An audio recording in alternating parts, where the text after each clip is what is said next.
Okay, so you want to own a cruise ship. You buy one of the largest floating resorts ever built, about 5,600 lower berths with an even larger maximum crowd once families share cabins. Then the first occupancy report arrives. It says 109.7%. That does not mean you sold more cabins than the ship contains. Industry capacity generally assumes 2 people per cabin, so third and fourth guests can push reported occupancy above 100%. Royal Caribbean Group reported exactly that for 2025, 109.7% occupancy across its global brands. And even at that load factor, the ticket was not the end of the transaction. Passenger tickets produced about 70% of Royal Caribbean's revenue. The remaining 30% came from onboard and other revenue: drinks, casinos, internet, specialty restaurants, excursions, spa services, retail, photography, insurance, port facilities, and other purchases surrounding the vacation. Nearly half of the company's onboard revenue in 2025 was booked before the passenger even reached the ship. 90% of those pre-cruise purchases came through digital channels. That is the first paradox of this business. You can collect deposits and sell the cabin, drinks, internet, and excursions months before departure, but you still owe the vacation. If the sailing disappears, the cabin night disappears with it. So do the drinks, casino visits, excursions, photographs, and restaurant reservations that were supposed to happen during that week. Meanwhile, the ship still has a crew, maintenance schedule, insurance bill, and debt payment. In 2025, 37.2 million people took cruises worldwide. About 20.5 million sailed on cruises typically embarking from United States ports. The demand is enormous, and so is the machine required to serve it. By the end of this video, you will understand what it can cost to enter this business, why a cruise ship can report more than 100% occupancy, where the passenger's money goes after the ticket, why cruise companies are building their own destinations, how an entire industry lost billions when the ocean effectively closed, and how a ship generating more than $800 million in modeled annual revenue can still leave surprisingly little cash for its owner.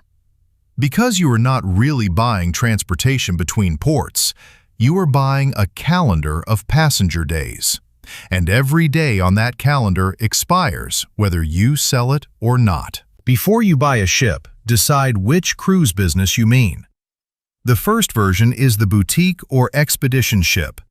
Royal Caribbean Group's Silver Sea brand operates ultra-luxury and expedition ships with only a few hundred lower berths. These vessels can reach smaller ports, carry fewer passengers, charge premium fares, and build the experience around service, destinations, and exclusivity. The upside is pricing power. A boutique ship, a premium ship, and a megaship are 3 different bets. The downside is that the labor, navigation, compliance, food, entertainment, and hotel systems are spread across fewer guests. One mechanical problem can remove a large share of the entire company's capacity if you own only one vessel. The second version is the premium mid-size ship. A modern Celebrity Edge class vessel carries roughly 3,000 to 3,250 lower berth passengers. Enough scale for many venues and cabin categories, but enough scarcity to charge more for the experience. The third version is the Megaship. Royal Caribbean's Icon and Oasis classes carry roughly 5,600 to 5,700 passengers at double occupancy. Icon of the Seas can carry as many as 7,600 guests at maximum capacity, plus approximately 2,350 crew members. It contains more than 40 restaurants, bars, and lounges, along with pools, slides, theaters, and entire neighborhoods. It is a destination that happens to move. The economic logic changes with every step up in size. The boutique operator sells privacy, access, and service. The premium operator balances rate and scale. The Megaship operator sells an enormous number of passenger days, then creates dozens of opportunities to earn from each passenger after the cabin is booked. A large cruise group also has a fleet. If one ship enters dry dock, other ships still earn while the company shifts marketing, capacity, crews, and customers. A first-time owner with one vessel has no such protection. When your only ship stops, your entire company becomes a hotel with no rooms available. So the first decision is not simply how many passengers you want. It is how much concentration risk you can survive. Whichever segment you choose, the next ownership decision is the same. Buy an existing operation or order a new ship.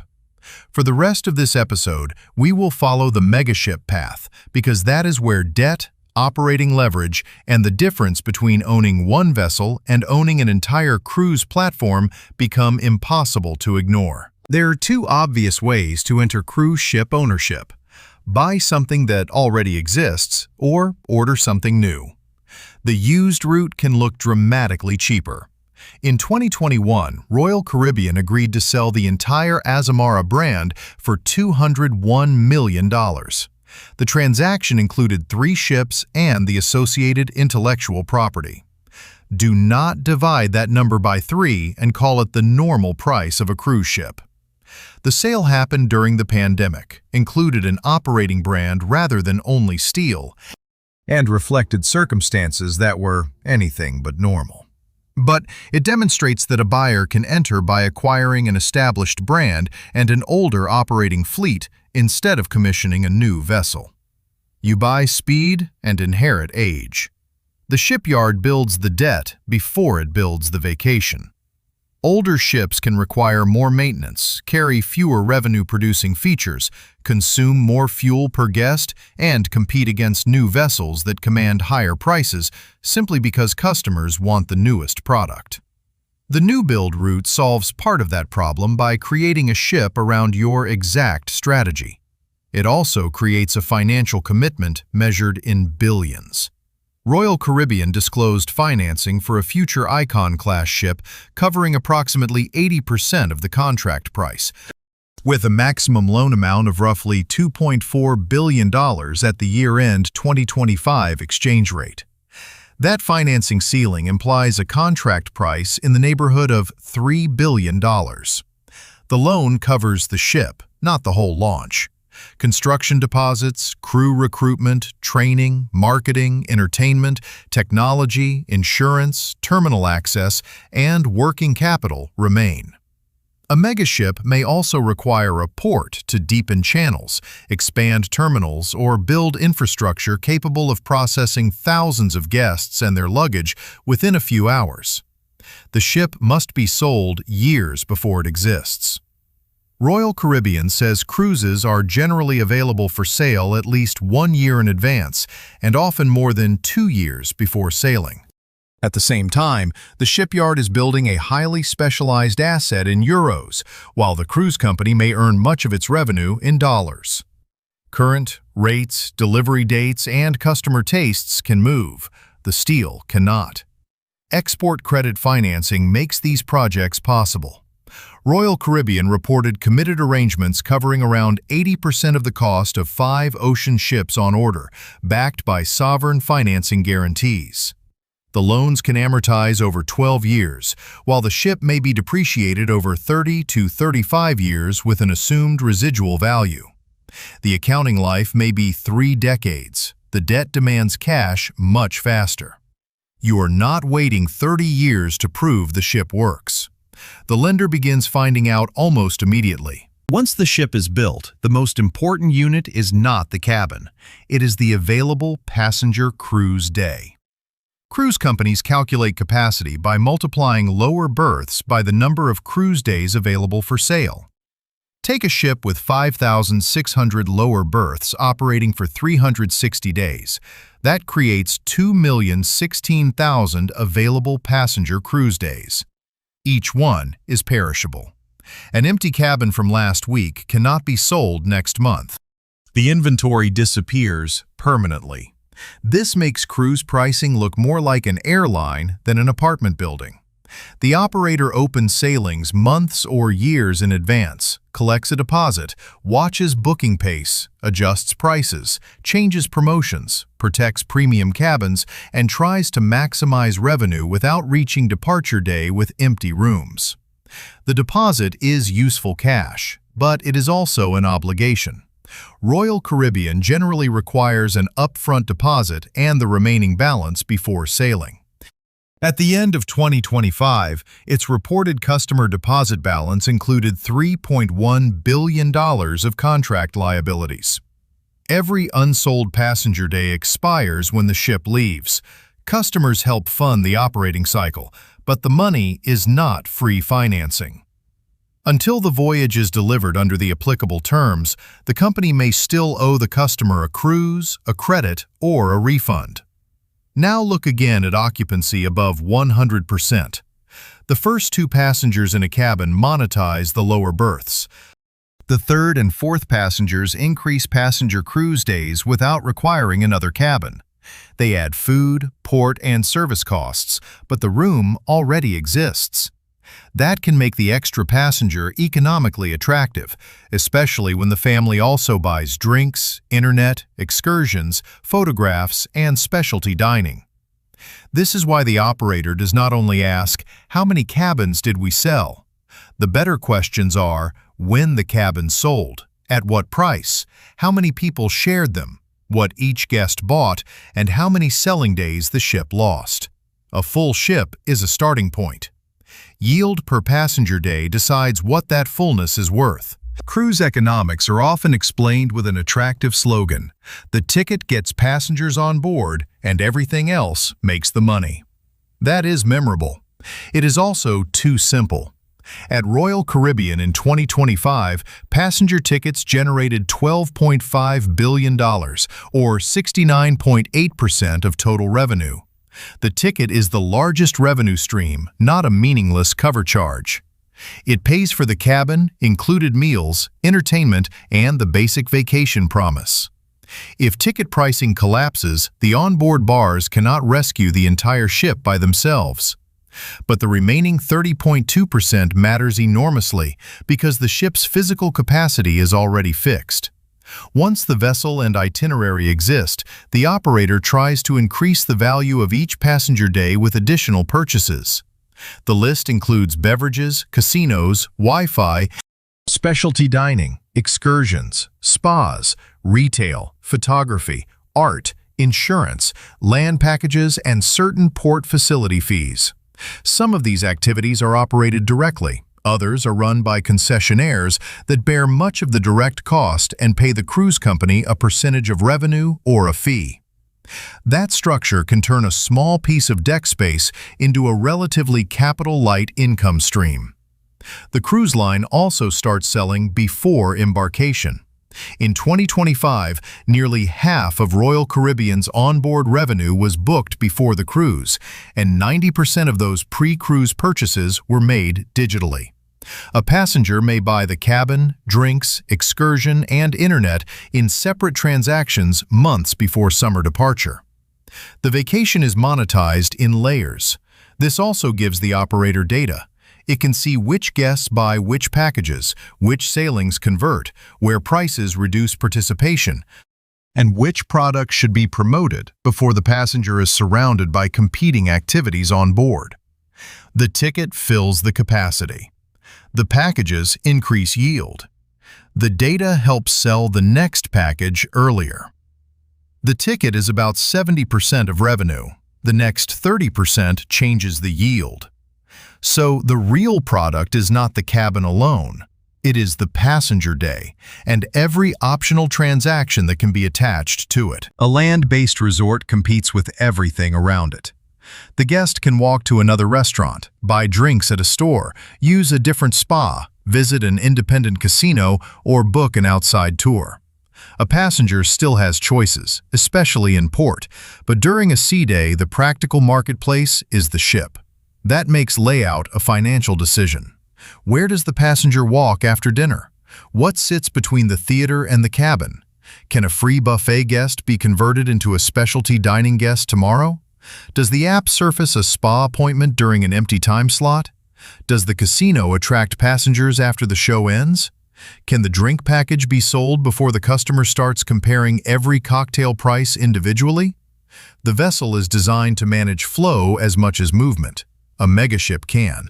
Support dozens of venues, but all compete for limited vacation hours. Too few restrict spending. Too many leave expensive space-consuming staff, power, and maintenance. This is why the largest ships are divided into neighborhoods and activity zones. The design reduces congestion, creates multiple spending environments, and makes one vessel feel like several destinations.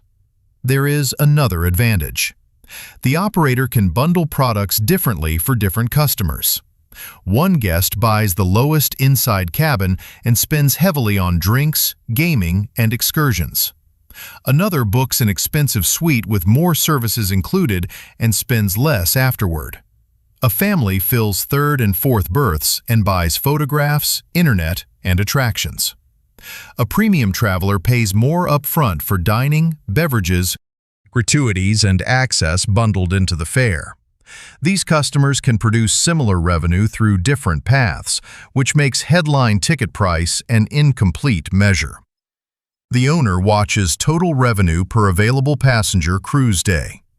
Two ships can carry the same number of people and produce very different results because one sold better cabins, converted more pre-cruise packages, filled more third berths, attracted higher spending guests, or created stronger onboard participation. The ship does not merely contain rooms. It contains a sequence of purchase opportunities arranged across a week. Eventually, the ship reaches land, and some of the passengers' spending leaves with it. Local restaurants, tour operators, taxis, shops, and attractions compete for the same vacation wallet the cruise line was monetizing at sea.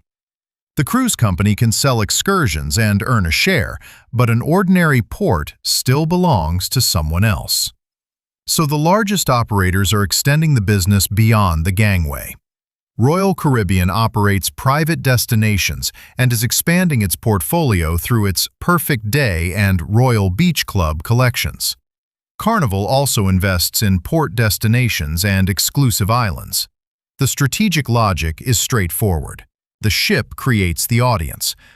A private destination extends the marketplace. A controlled destination lets the cruise company design the beach, attractions, food, premium spaces, retail, staffing, and transportation around its own guests. The company can design the stop around its fleet and retain more of the economic activity than at a normal independent port. This is an inference from the model, not a claim that every dollar stays with the cruise line. Local partners, governments, employees, vendors, and concessionaires still participate. But the direction is clear. The cruise company is no longer satisfied with owning only the hotel. It wants more influence over the destination. This also changes the value of the itinerary. A private island can become a repeatable branded product that appears across many sailings. The attraction is not dependent on a single ship. One land investment can support several vessels arriving on different days. The destination adds capital and risk. Docks, utilities, waste systems, transportation, food facilities, staffing, insurance, permits, and hurricane planning. A port disruption can force itinerary changes across multiple ships. And a destination that looks profitable in a presentation still needs enough calls and enough guest spending to justify the investment. The smart operator is building an ecosystem. The ship creates the captive audience. The itinerary moves that audience. The private destination extends the controlled experience onto land. The passenger sees a beach day. The owner sees another place to increase yield per passenger day. But every additional dollar the operator tries to keep inside this ecosystem requires another asset, another team, and another layer of infrastructure. Now look at what it costs to keep the entire system moving. Royal Caribbean generated $17.9 billion in 2025. Its cruise operating expenses were about $9.1 billion. The largest category was commissions, transportation, and other costs tied to ticket revenue, roughly $2.4 billion. That includes travel advisor commissions, certain transportation, passenger-related port charges, and card fees. Other operating expenses were about $2.2 billion and included repairs, maintenance, fixed port costs, vessel insurance, and entertainment. Shipboard payroll and related expense was nearly $1.4 billion. Fuel was roughly $1.1 billion. Food was just over $1 billion. Direct onboard and other costs were just under $1 billion. Then came another $2.2 billion in marketing, selling, and administrative expense, $1.7 billion in depreciation and amortization, and around $1 billion in net interest expense. These are fleet numbers, not the budget for one ship, but they show the shape of the machine. The passenger sees a room, pool, and buffet. The owner sees commissions, card fees, pilots, fuel, provisions, crew, insurance, software, marketing, and debt. Royal Caribbean employed approximately 96,500 shipboard workers across its global brands at the end of 2025. About 87% were covered by collective bargaining agreements. A cruise ship runs a hotel, power plant, water and waste systems, kitchens, entertainment, navigation, security, and medical services while crossing jurisdictions. When one sailing disappears, several revenue streams disappear together. And the asset ages every day. Royal Caribbean generally depreciates ships over 30 to 35 years after assuming a 10 to 15% residual value. Ships require regular scheduled dry docks, with timing and scope depending on vessel age, classification, and regulatory requirements. During dry dock, the ship is not only paying for maintenance, it may also stop producing passenger days. This creates a painful combination. Some costs fall when passengers disappear. You buy less food and pay fewer per-person port charges. Other costs do not disappear nearly as quickly. The debt, insurance, core crew, technical maintenance, and capital needs remain. A hotel can close one floor. A cruise ship cannot sail 80% of an engine room. The obvious risk is an empty cabin. The deeper risk is an empty schedule. A 5,600 berth ship losing one 7-night cruise gives up 39,200 available passenger cruise days before counting third and fourth guests. It also loses 7 days of beverage sales, internet, restaurants, gaming, excursions, spa appointments, retail, and photographs. That is why a canceled cruise is more destructive than a normal hotel cancellation.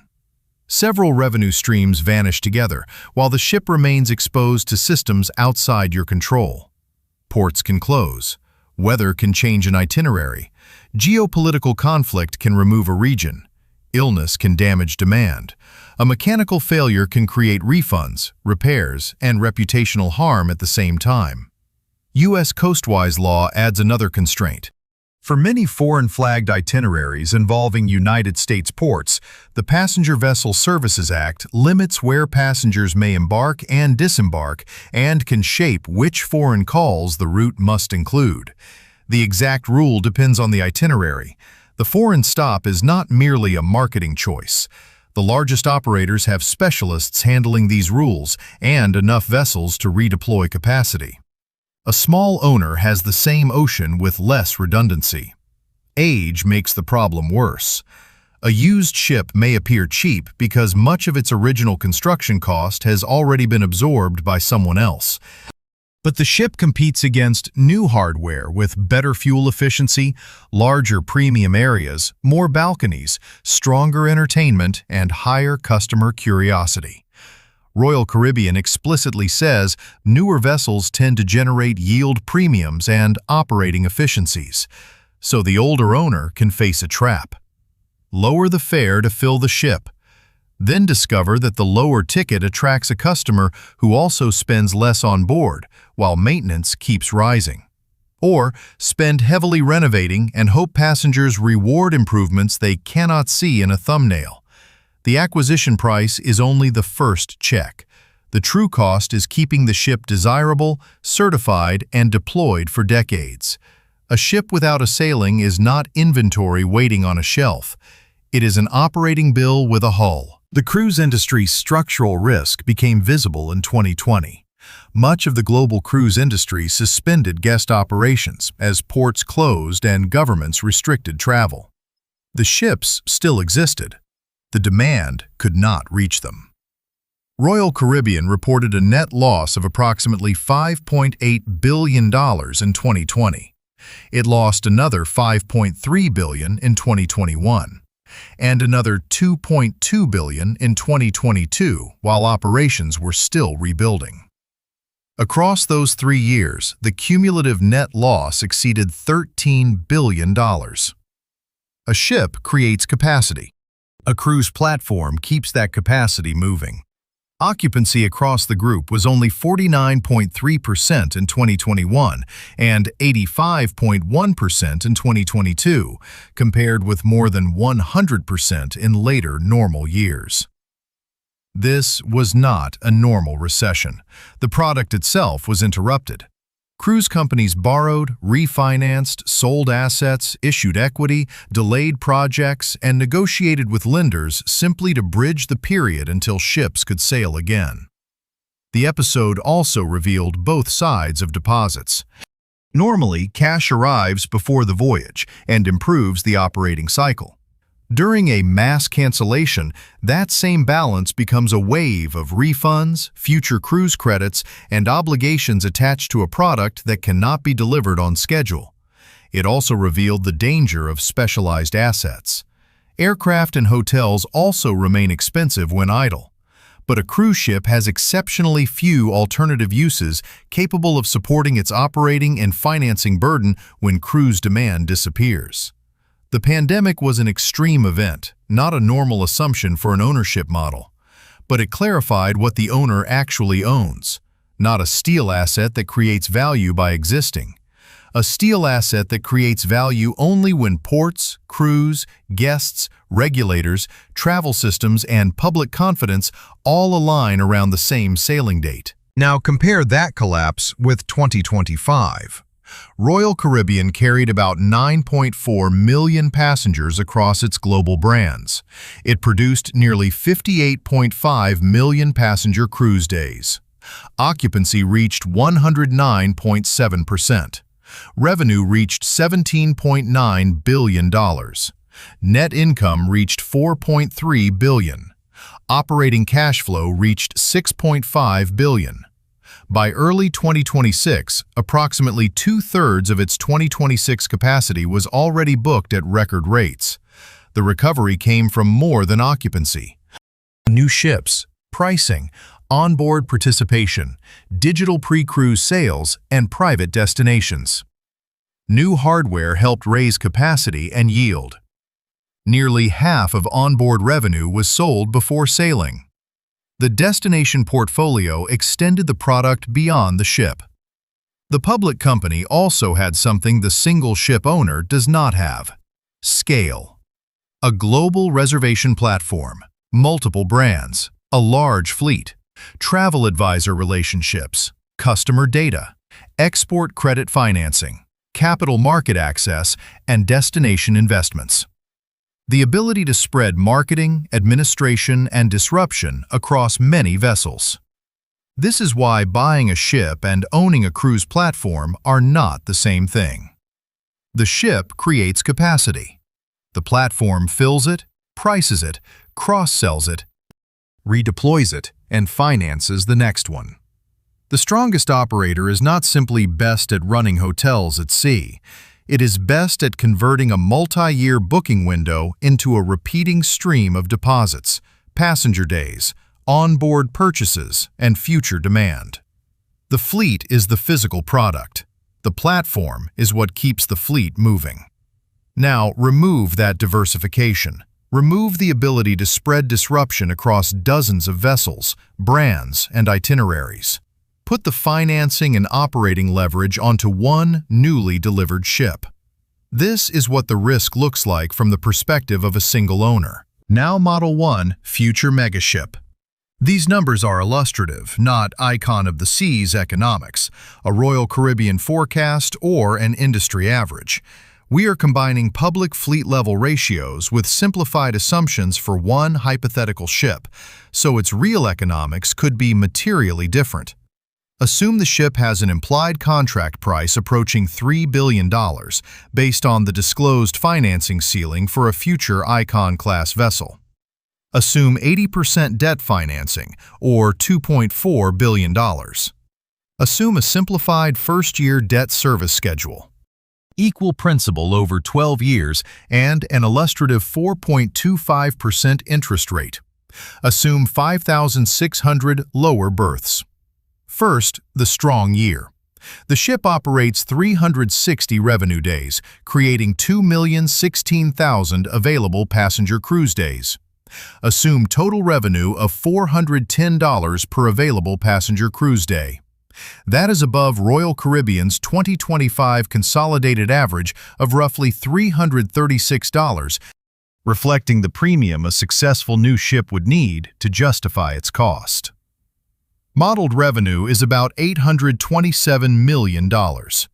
Assume cruise operating costs of $175 per available passenger cruise day and allocated shoreside selling and administration of $45.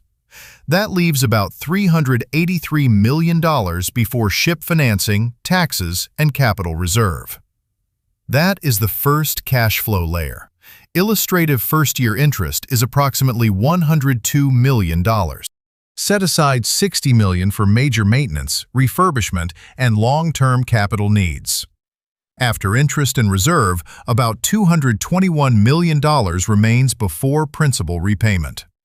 Equal annual principal is $200 million.